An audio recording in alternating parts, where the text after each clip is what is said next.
I'm a cordwainer, which comes from the French word cordonnière, which means to be with thread. English people separated that word into cobbler and cordwainer. So a cobbler fixes shoes and a cordwainer makes shoes. I did my undergrad at Concordia in Montreal, and I was home here in Saskatoon, and I was looking at some time off. I was working construction and I had the winter off, so I decided I'm going to teach myself how to make shoes. Far more complicated than I had anticipated. So I had always been interested in shoes. You know, my brother was a cobbler at the All Shop when he was a teenager, so I would kind of see him and what he was doing, and I always thought it was really interesting. So I thought, you know, I love craft, I love the utilitarian object and that relationship between form and function. So it made sense. So I was like, where can I get all the things that I need to actually do this? And I thought Montreal used to have an industry, like a large, you know, shoemaking industry, and I went back to that city and started hunting around and found John Strathodakis at Imperial Boots and just harassed him for weeks. I extended my vacation. I went in every day with coffee and cookies and sandwiches, and you know, he was like, 40 years in here, I haven't shown anybody how to make shoes, and I was like, just come on, you can do it. So I just whittled him down until he took me on, and then I did that for 2 winters. Most of everything that I make is leather.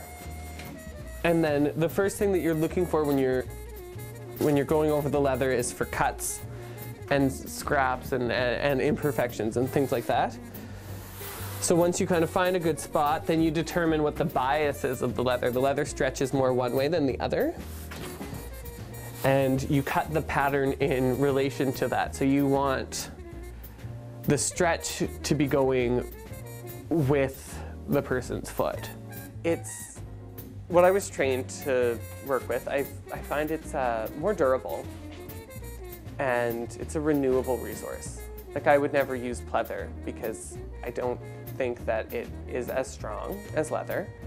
Once it rips, like with leather, you can actually stitch it back together or you could glue it back together. Pleather doesn't really react that way, and it doesn't retain heat as well.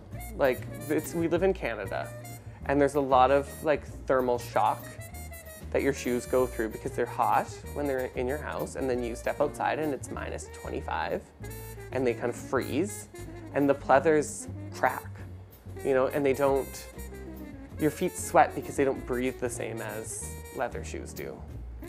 So it's just a better material to be using, I think, in my opinion. So when I am going to cut out a pair of shoes, I've got the last finished. So it's all built up, which I build it up with leather and different, sometimes I'll use auto filler. Like if I need to take a toe and make it really pointy. This is the last.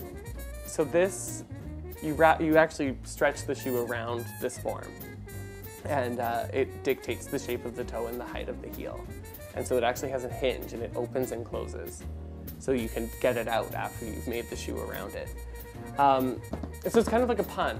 You know, like my shoes last a long time because your feet aren't fighting with them.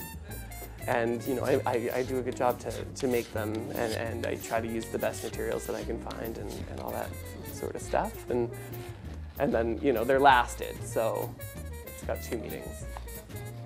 Now there's more measurements that you could take, but Mallory is young and in good shape, so you really don't need to know like all of the intimate details of what's going on with her feet. I have a lot of clients that have never had a pair of shoes that fit. So the relationship that I develop with those people in particular is quite intimate. There's a lot of, I think, respect that has to be given to a person who's maybe uncomfortable with the way that their feet are or uncomfortable with the way that they walk. You know, so you can actually use that stretch to make a more comfortable fit. Because I'm a firm believer that a good fit is like a nice handshake. It's not too loose, and it's not too tight.